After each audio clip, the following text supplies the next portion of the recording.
Okay, so let's start on page 119 with the Sirico article. Okay, and if you look at this article on the opening page, second column, Sirico says near the bottom of that column, some moralists seem to view business ethics as either an oxymoron or an effort to subordinate what is intrinsically an ethically compromised mechanism to moral norms. To this way of thinking, ethics and business stand in fundamental tension with one another. Boy, is this a common view. Yeah, Sophie. Page 119, yeah. Boy, is this a common view. This is a view that is held by many who I encounter on a daily, or certainly a weekly or monthly basis. If I'm flying on a plane and somebody asks, what are you doing for a profession? And I say, well, I'm a college teacher. What do you teach? What kinds of courses? I say, well, one of them is business ethics. And they always say, business ethics, do those two even go together? Isn't that some sort of a paradox? Ha ha ha, guffaw. You're such a funny person. Okay, this is a very common view. Really, really common. Okay? Why is it common? Why is it so common? If you turn the page to page 120, we see there at the bottom of the second column an interesting anecdote. Okay, and this is an anecdote taken from Michael Novak, who's a well-known theologian and economist, passed away a couple of years ago. And I'm going to read here this anecdote, and then we're going to reflect on it for a minute. Michael Novak relates another experience demonstrating the almost impenetrable resistance some clergy exhibit to conceding the moral potential of market liberalism. His experience occurred at a conference on economics in which several Latin American priests were participating. The conference went on for several days, during which a persuasive case was made for how the free economy is capable of lifting the poor from poverty through the productive means of the market. The priests remained silent until the final day of the conference, and Novak offers an interesting account of what happened next. Here's a quotation from Novak. Okay? At the last session of what had been a happy seminar, one of the priests arose to say that his colleagues had assembled the night before and asked him to make a statement on their behalf. Okay, so there's this conference, it's on market liberalism. Last day of the conference, one of the priests arises and says they're going to make a statement. We have, he said, greatly enjoyed this week. We have learned a great deal. We see very well that capitalism is the most effective means of producing wealth, and even that it distributes wealth more broadly and more evenly than the economic systems we see in Latin America. But we still think that capitalism is an immoral system. Interesting. Okay, so the priests think that capitalism is the most effective means of producing wealth. They think that it distributes wealth more broadly and more evenly than other economic systems, but they still consider capitalism to be immoral. Why do you think they might think that? Why would one think that if one thought that capitalism did well for certain groups of people and promoted overall prosperity? Why would one still consider it to be immoral?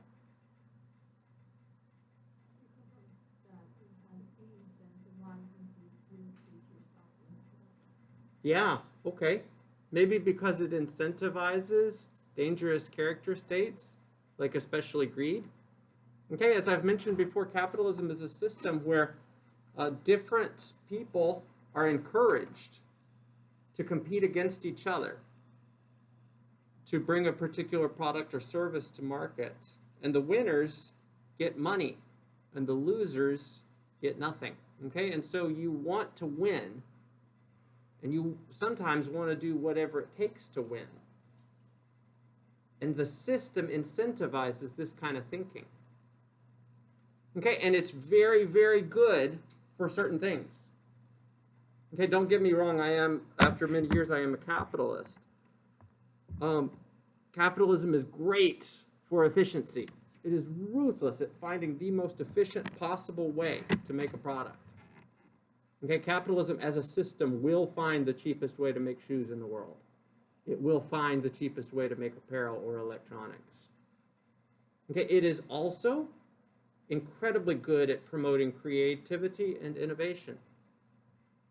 But it is also a system that incentivizes many bad actors to do things that are nefarious. Okay, greed takes over many of its participants.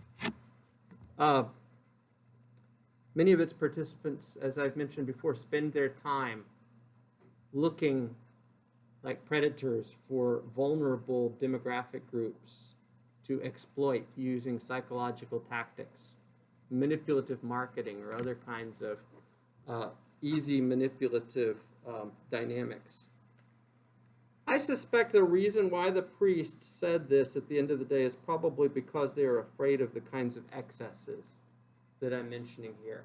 Okay, excesses which have taken place in capitalism will continue to take place because of infrastructure setups in the system. Now, don't get me wrong, I have decided after a number of years that capitalism is the best economic system. And it is a system that I believe Christians can participate in successfully as Christians. Okay, as long as they are willing to safeguard their thinking through regular, continued, periodic checks, okay, which I'm talking about in this module. But it is a system that if people don't watch themselves, can cause people to become consumed by things like greed or a desire to exploit others. Let's do actually a quick exercise here. Okay, get a sheet of notebook paper. You don't have to rip it out or anything. We're going to look at together a couple of questions, and these are actually our discussion board questions for this week. So they are available on Blackboard as discussion points, so you're kind of setting up your discussion board responses here. Why don't we take about 2 or 3 minutes and, oh, come on, just load. I think it's loading. Let's take 2 or 3 minutes and let's respond to these questions. Give me just 1 minute. Get it set up here. I'm not sure why it's not loading. There it goes. Yay. Okay, good news.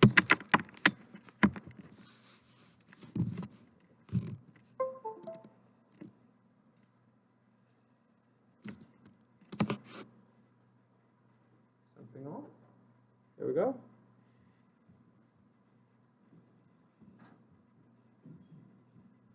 Whoa. Okay. So that's what it wants to do, huh? All right, you guys can still read that. Suppose exploitation is defined as either using your business position to A, take advantage of someone, or B, do what is not in someone's best interests. Okay, so we have a narrow definition of exploitation and a broader definition, a wider definition of exploitation. The first question I want you guys to answer, take a minute to write this down. Is it possible to succeed in business without exploitation on both of these definitions? Okay, and the second question, please write down your answer to this as well. What examples have you witnessed of persons who A, got ahead through exploitation, or B, got ahead without exploitation? Okay, so let's take 2 or 3 minutes and just write down our responses to these 2 questions, and then we will get back together momentarily and talk about them.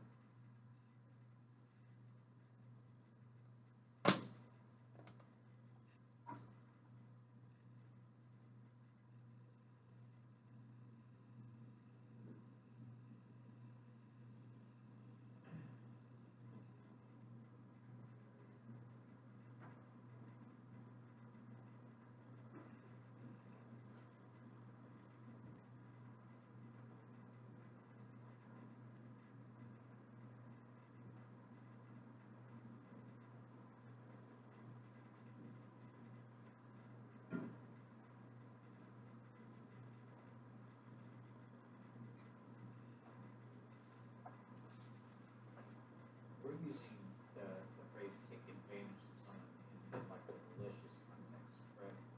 Yeah. Not taking advantage of someone's need to provide a service or product.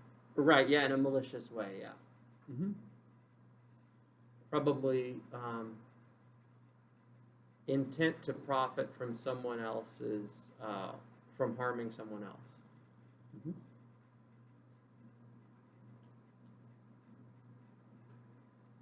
Good, another minute or so.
Okay, let's go ahead and share our answers. First question, is it possible to succeed in business without exploitation? And we looked at two definitions: take advantage of someone or do what is not in someone's best interests. What do you guys think? Yes. Businesses can provide like both cost-efficient and quality product, Mm-hmm. but while also not maliciously taking advantage of someone in some way, including their employee. Mm-hmm. I do believe that we're not just talking about businesses, that people do employ as well. Mm-hmm. Some examples of this is the restaurant industry. They make, especially Hispanic food. I know a lot of places that they make good quality food without taking advantage of their customers and without charging a high price. Mm-hmm. But yeah, I think that would be a good example of that. So I do believe that can be done. Okay, so there are some businesses that you have seen then that you think do succeed without exploitation on these kinds of definitions. Okay, good. Others? What do you guys think? I agree. I said that it depends on like their motivation. Like if they are like ethical enough to like take other people's feelings into consideration, that they can be successful without exploitation. Mm-hmm. But like for example, like in the Ford Pinto case, like they didn't have like people's best interests in like going to the Mm-hmm. But in another case that we saw, like as a Starbucks case, like they like take care of their employees, like they help out the I think it was like the farmers in South America, so like they help out with Yeah, so the developing world farmers. Uh-huh. yeah. Yeah. Good. Yeah, so again, yes, and here's some examples that have been provided. Okay, I agree. I think it is possible to succeed in business without exploitation, but not necessarily in every industry. Okay, that is my view at least. In fact, I believe that there are some industries where it might be best if you would like to go through your life in business without exploiting others. It might be best for you not to go into such industries because it's hard to succeed without doing something like that. Just to give you guys an example, the apparel industry is notorious for finding developing world workers in the cheapest possible places. And if your competitors are all doing that, if they are all finding a much cheaper supply chain than you can do, because they can, exploit workers in Guatemala, Honduras, or Vietnam, then it's going to be really hard for you to succeed in business being in that industry. Maybe you can carve out a niche, made in America kinds of products, but that's hard to do, and the market for that is only so big. Okay, so it's the sort of thing where you have to be prudent. Okay, question number 2, what examples have you witnessed of persons, I guess I should say, or businesses, who got ahead through exploitation or got ahead without exploitation? What do we think? Politicians through exploitation. Okay, yeah. They, misleading or outright lying or slandering someone else in order to Okay. get the votes that they need. Okay, and certainly business persons have done that as well, misleading or outright lying about their competitors' products. Yeah, okay. I was reading this account of 19th century capitalism prior to all the government regulations of the 20th century, which put a lot of checks on, the free, Wild West style capitalism of the 19th century, right? And they had just invented the cash register machine. But this one dude was like so intent on controlling the market in the cash register machine, he actually hired an army of guys who surreptitiously went around to retail establishments, and they had this special tool, and they would have the cashier go look for something on the other side of the counter, and they could like reach around, and with this tool they could jimmy with a part of the cash register machine and basically destroy it. And this is how he like got virtual monopoly power over the cash register industry. He was successful by deploying an army of guys to sabotage his competitors' products. And he would not have been incentivized to do that if it weren't for the competitive environment. So for sure, it is possible to exploit and get ahead, without a doubt. Has anybody seen anybody get ahead and be successful financially without exploitation? Offer specific examples of persons or businesses that you personally have witnessed.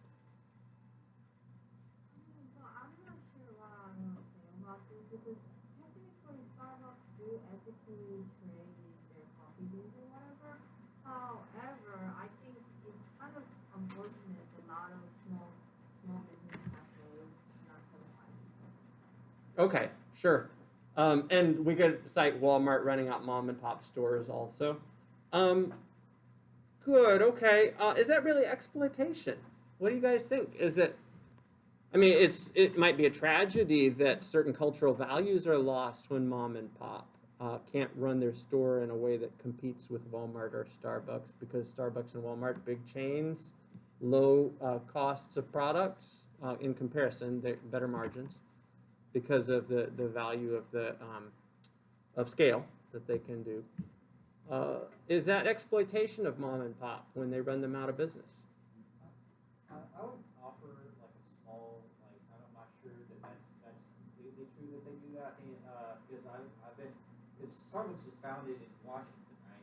Seattle. Seattle. That's right. Yeah. And I've been to Washington and Seattle and all those, and there's hundreds of coffee shops. That is all the over coffee place. city for sure. Yeah. Yeah. I mean, and I see them all the time, and people buy more coffee from the small mom and pop stores than they do Starbucks. Mhm. You see more people getting, because the I mean, they're just, so I'm not sure. So you would dispute whether, in fact, Starbucks is the direct causal factor Yeah, I behind. think it's Okay, more fair that enough. because these mom and pop stores aren't promoting their products, that Right. are not, don't put enough money into advertising. Sure, maybe so. I guess I personally would say so. I agree it's a tragedy that mom and pop can't stay in business. I don't know if that's exploitation Well, though. that's what I mean. That's why I gave it as an example that got ahead without. Oh, without exploitation. Oh, okay. Starbucks is an example, but I'm saying, do I like the fact that they do, make the small business go bad? No, but I Mm-hmm. mean, well, like it doesn't really happen to already cafe culture cities like Seattle or I mean South Korea is also a huge cafe culture country. Mm-hmm. Sure. But for example, in Houston, I feel like why is people not starting cafe here? Perhaps it's culture, but I think it's also because Houston is Starbucks culture. Could be. Yeah. It could also be that Seattle is a very concentrated city. It's much closer, more closely packed together. I'm just talking as just a potential plausible explanation. Houston is very spread out. Houston is more of a drive-through coffee place and less of a sit-down. Although sit-down does occur, but it's less of a sit-down coffee place, which might mean that mom and pop have fewer ways to compete in Houston. Just speculating, not sure. I grew up in Washington. That's where I was born. Okay, I feel like anywhere you drove is coffee shops. Sure. When we moved down here, you just don't see them. sure. Just not a part of the culture. I personally have seen up close someone who got ahead, was very successful financially, has been very successful financially in his career, and that's my dad. Okay, he ran a small business. He just retired. He was an oral surgeon for many decades. And he didn't scale up his business. He ran a small business, but he made a lot of money doing it, comparatively. Often gave discounts to impoverished customers, paid his employees well, gave them good health benefits. I really respect how he did business. Now, having said that, and I should also mention I've seen lots of other small businesses that have been successful on a similar scale. Having said that, I have rarely seen large businesses that are successful without exploiting large-scale demographic groups. Okay, if you look at the Fortune 100, most of them have skeletons in the closet. Most of them have exploited some vulnerable demographic group in order to get ahead. I don't know, just saying. It's kind of hard. You can find them, but Nike's got the Vietnamese workers who all die of lung disease and stuff like that as a result of the factory conditions. Do you consider construction companies, just because it's something I'm aware of, construction companies employing a lot of lower income workers, like people that just got out of prison, especially Spanish, or people that I think that's usually a good thing, but it could be a bad thing. It probably depends on the context. It's good to provide them with employment. If it, yeah, if it is being used, if the fact that they have few other options because they're ex-cons or because of various other, contingencies in their situations, it could be, depending on the situation, it could be a source of exploitation. Not sure. Yeah, for cheaper labor. Anyway, okay, good. One last comment on this particular topic, and then we are going to get back into the article. So I think we should be careful as we go out into the world of capitalism, and if we want to be moral as we do business, we need to be careful about exploiting people. But I don't think we need to be, I guess, hyper vigilant. The reason why is because it strikes me that, and again, this is not a biblical concept, I'm speaking off the cuff here, but it strikes me that most consumers, maybe all consumers, should be given a realm of autonomy to be able to make their own decisions.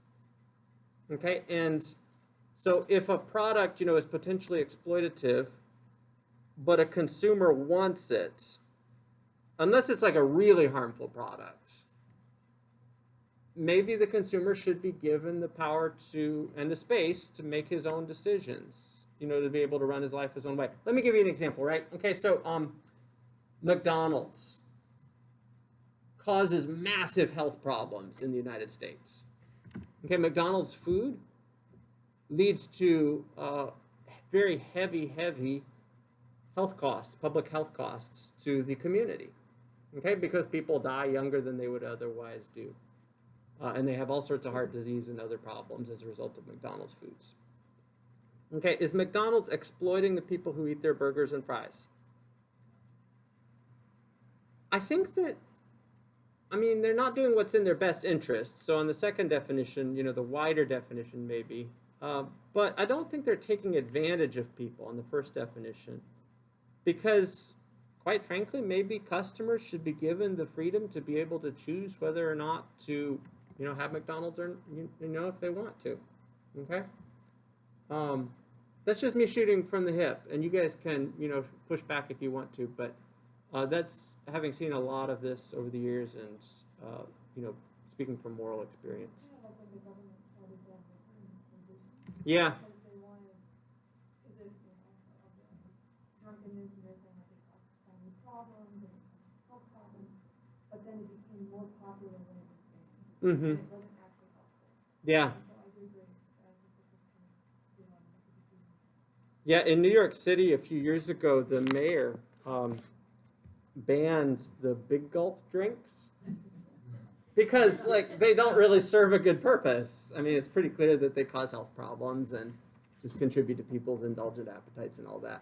There's this documentary where this guy eats McDonald's 3 times a day for an entire month, and there's these requirements that he made. It's so if they ask you if you want to supersize it, he has to say yes, and he did the experiment to show how bad it is for your health. And he ended up with a whole bunch of health problems after that. Oh, really? Yeah. After a short period of time, ended up with a bunch of health He problems. was having it for 3 That's days great. 3 days a week. Right. An entire month. Oh, my. Oh, nasty. Yeah, and you know what? That fast food stuff, it tastes really good when it's hot, but as soon as it gets cold, and it congeals and all the grease is hardened. Yeah, it's wait 2 hours and it looks really unappetizing once it congeals and the grease hardens and stuff. It's whoa, what was I doing to myself? Okay, good. I think that these are all good comments. Sariko goes on to talk about how he thinks that there is a case for business, and he thinks that, as he's especially talking about entrepreneurship, and he thinks that you can find a biblical basis for business in the parable of the talents. We've talked about the parable of the talents already. Okay, so I'm not gonna delve into it this time. I commend the video to you if you have not seen the video from the other class.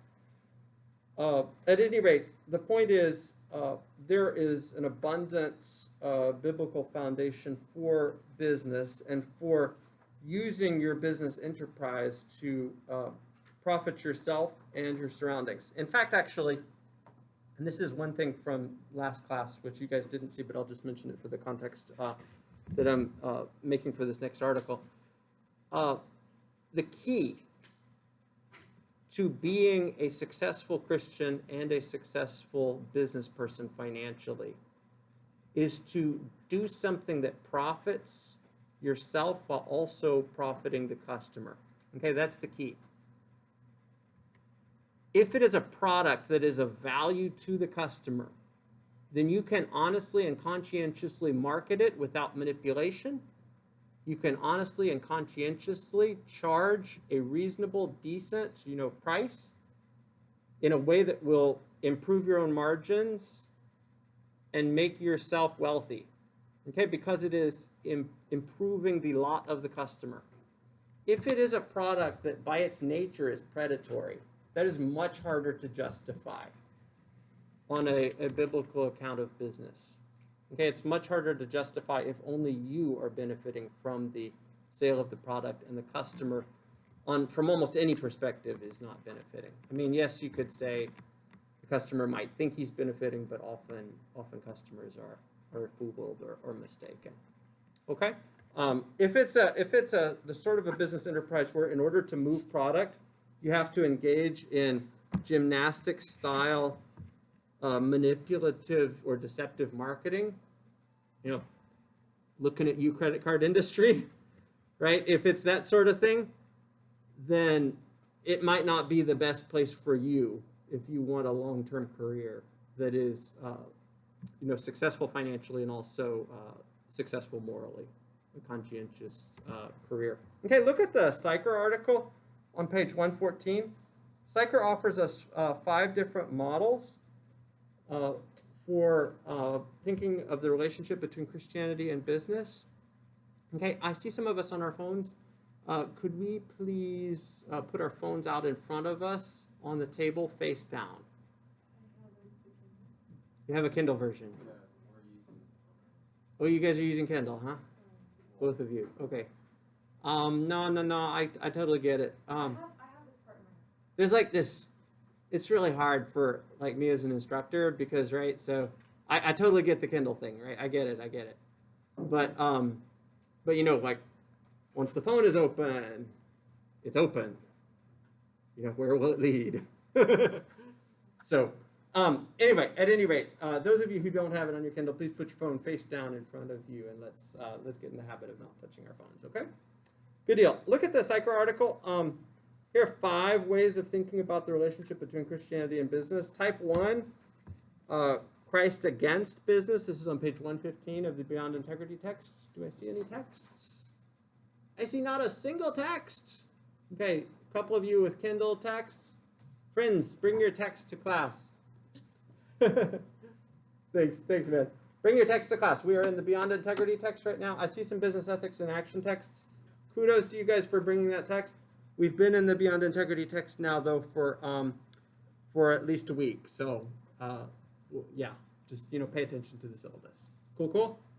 All right, Christ against business. This is the view that it's not really possible to be a Christian and be in business, and so it's best not just not to go into business. And for the reasons that I've mentioned this class period and last class period, I disagree with this view. I think it is hard to be a Christian and successful in business. It is a challenge, but I certainly don't think it is impossible. I think it is something that many people achieve. Okay, the Christ of business view, this type 2 view, okay, is a view that says it's easy, and what you just need to do is follow positive thinking, do ethics in a simple and attractive way. It's kind of the opposite view, and I equally disagree with that view. I don't think it's easy. In fact, I think that there are all sorts of mines and pitfalls along the way. And it's going to be very difficult if you intend to be a conscientious Christian and successful in business. It's going to be very difficult to accomplish that. Okay, a couple of others, I'll highlight them real quickly. The Christ and business in paradox. This is the view that kind of leads to dualism. So a lot of people in business live dualistic lives. So they are one thing in their non-professional lives, their weekend lives, their lives with family and community, and then they are another thing during the work week. Maybe they give charitably, coach youth leagues, help with after-school programs, that sort of thing. But they are also at the same time ruthless business persons who exploit people in order to make the money that they then give some of to good causes. Okay, and that sort of dualism can lead to a lot of cognitive stress and bifurcation, and it certainly doesn't lead to a fulfilling work life. Okay, be the same person throughout your life. That's actually the definition of integrity, is to be the same, not to have any particular compartments where you abide by some rules that are different than you do in other areas of your life. Be the same throughout your life, rather than a dualist in your approach to business. So I don't think that the Christ and business in paradox view is especially winsome either. The view that I and Psycher find most attractive is this Christ the transformer of business. And so from this article, that's the view that I would commend for you guys. Okay, the best way to see the relationship between Christianity and business is to perceive yourself as on a mission to transform business. Okay? As a Christian operating in the world of business, to be the change that needs to be seen, where change needs to happen, okay, to transform it for the better. Not to try to leave your Christian faith at the door, not to try to, not to think that it's going to be easy or to think that it's so hard that you shouldn't even try, but rather to transform the business enterprise from within in accordance with principles of respect and dignity, care for the impoverished, concern for the welfare of customers, employees, and suppliers in a manner that the business enterprise so very much needs.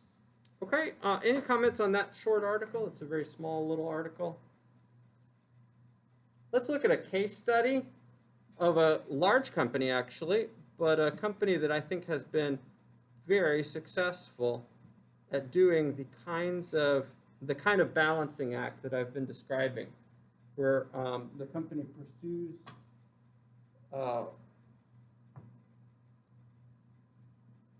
pursues profit successfully, but also provision at the same time, and where the company does what's best for the customers. Okay, has anybody worked for HEB before? Okay, but all of us have shopped at HEB, yes? Okay, HEB started in the early 20th century in Kerrville, Texas. It was a family-owned, family-run grocery store from the beginning. Here's a quote from the HEB website. Her concept was excellent service, low prices, and a friendly and close shopping experience, thus defining a style of business rather than focusing on profit, focus on service and customer satisfaction. I like this purpose statement or purpose style statement. Notice the emphasis on service and customer satisfaction. Doing that has enabled them to be wildly profitable. Okay, it was not as though they had to pursue one at the expense of the other. These different goals are possible simultaneously. Okay, they began to expand. Second store was in Del Rio. They purchased stores in Austin. They transitioned to a supermarket in 1949. It was a family store passed down through the generations. Okay, in 1982, they moved to San Antonio, okay, where they established their now well-known headquarters there in San Antonio. They have been a significant driving force in the economic development of South Texas now for more than a century. They have more than 340 stores. They are the country's 25th largest retailer and 13th largest private company. They are consistently recognized for a commitment to employees, customers, and community. They also own some spin-off stores, including Joe V's, Central Market, and Mi Tienda. Have you guys been to some of these spin-off stores? Yes? Okay, I have never been to a Joe V's or a Mi Tienda. I think they are probably Latino-focused niche grocery stores. That would be my guess. Okay, with maybe an HEB overall culture. I have been to a Central Market. Okay, and Central Markets are amazing. They're like unreal. It's like the IKEA of grocery store land. You know how you like walk through IKEA in a single like row all the way through the entire store? Well, it's the same way with Central Market. only like it's experience shopping is what it is. It's like they have stuff from all over the world. It's really, really cool. Highly recommended. Okay, they are big on own brand products. What does that mean? Well, that means local recipes. That means locally sourced foods. They do a lot of local community involvement in the grocery store supply chain. Like I mentioned, Texan, down-home culture. They're also big on diversity. As can be seen from their spin-off stores, they're very big on Hispanic foods. Okay, and so they cater a lot to the state's, I guess now majority Latino community. Is that correct? I think Hispanics are now over 50% in the state, I believe, which is cool. Like that makes me really excited because I love their big families and all that. Yay. Okay. SWOT analysis, opportunities. Residential neighborhoods continue to increase in Texas. Okay, so that's a good thing. Diversity. Texas is becoming more diverse, and HEB is at the forefront of that, targeting different and more diverse markets. Threats, competitors, Walmart, Kroger, Aldi. Okay, Walmart and Aldi especially, their niche thing is low-cost groceries. Okay, that's what they do. HEB does not do low-cost groceries. Okay, and a lot of people who primarily make their shopping decisions, maybe not on the basis of taste or product diversity or availability, but on the basis of cost, will go to these competitors. Okay, my wife and I, for instance, honestly, we can't afford HEB most of the time, so we go to the low-cost competitors. Loss of Texas tradition due to urbanization. A bunch of people are moving into the state, especially from California and New York. These people don't necessarily have an allegiance to Texas or to, down-home culture style foods, and so they don't necessarily see HEB as a good thing in grocery store experiences. Okay, here's a quote from the website. It's our way of saying thank you for allowing us to be your neighbor. We call it HEB Spirit of Giving. Some of their programs, excellence in education programs, lots of giving to help teachers. Maybe that's why I like this company, is because they give so much to teachers. It's a good company. Okay, they do a lot of environmental stuff. I like this statistic here at the bottom. HEB buildings are made up of 65% recycled content. That's cool. Okay, couple more things. They do a Primo Picks Quest contest for Texas Best. Okay, they taste hundreds of entries from across the Lone Star State, and they bring the best of what Texas has to offer to their shelves. If you have a homemade peach cobbler recipe or a down-home jelly recipe and you want to win a contest, enter it in HEB's contest. They then partner with the winners and share a percentage of the profits and sell their products in their stores. Okay, they do hunger relief, disaster relief. They did a lot after Harvey to help out here in Houston, gave a lot. They call their employees partners. That's probably a euphemism. But as far as grocers go, they do have a good reputation. And I should say the bar there is pretty low. So grocers have a pretty bad reputation in general for employee treatment. But as far as grocers go, they have a pretty good reputation.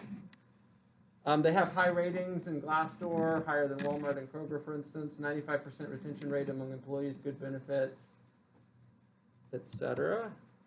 Now, they probably would not be able to maintain this kind of a down-home, local Texas-style culture if they were not a private company. Okay, if they went public, almost certainly the shareholders would demand, profit maximization at the expense of everything else that the company prioritizes, even if that meant just short-term profit maximization. And so probably that would mean an end to a lot of their community building programs. Okay, questions or comments about HEB? Where do you guys usually shop? HEB, oh, okay, all right, fair enough. Depends on the day, okay. I'm kind of a convenience shopper, so I go to the closest grocery store usually, yeah.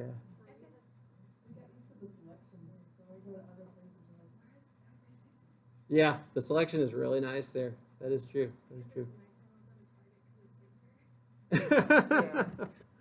Huh, that's interesting. Yeah. Okay, good. My wife thinks that way too. No, Target's got a reputation. So we got a Walmart nearby, and at nighttime it's pretty skeezy. Well, yes, Yeah. that's Walmart. Oh, okay. No, Target's got a reputation for like quality stores and an organized store experience where the employees are, knowledgeable and can they look out. Like I don't know if a Walmart employee or another like an Aldi employee would actually look out for the welfare of a customer or something.